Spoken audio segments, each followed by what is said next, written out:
So I just got home from running some errands, and when I pulled in the garage, turned the truck off, I heard a hissing sound underneath the truck.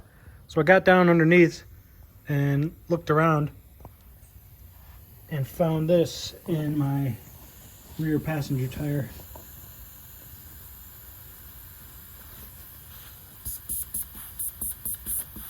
That'll do it.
Damn.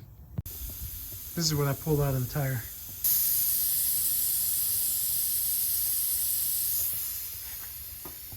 Got to order a new one from the tire shop.